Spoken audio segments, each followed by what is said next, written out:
Barbara Chine, Colonel, United States Air Force, retired. 1980, I came in, both my husband and I came in around that time, 79 and 80. And at that time, very few women were serving other than traditional career fields. Most of the career fields were opening up. It didn't take long for the Air Force to recognize they needed us to do more than just what would be the stereotypical things. So that was the biggest change, where just the whole military had to change their paradigm that, one, it was an all-volunteer Air Force. Two, we didn't have enough men to meet all the requirements that we had.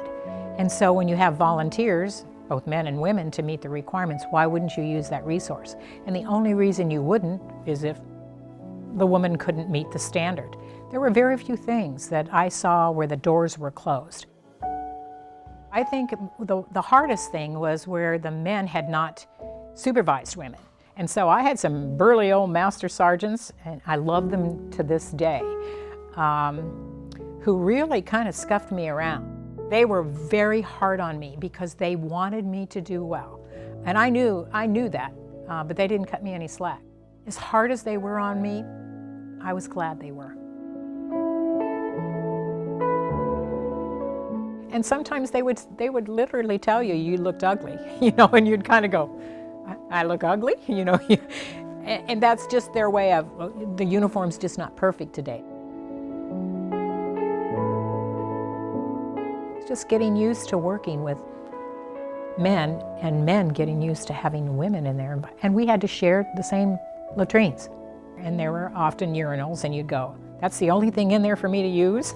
You'd kind of go, wait a minute, that doesn't fit my requirements. And they'd say, figure it out. Okay. Now, since that has changed, and you would never put up with that kind of stuff today, nor should you have to. But in the day, you figured it out.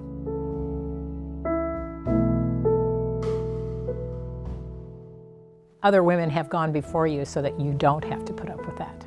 So things changed gradually. So I would say to every woman, figure it out. Be competent, be skilled. Don't expect any favors because you're a woman. And by all means, don't use your femininity to get you anything, because it'll get you a dime and a cup of coffee in the end. No woman that I ever served with that got to a higher rank, whether it was NCOs, made chief, or colonel, or general, ever got there because somebody cut him a break. They worked hard.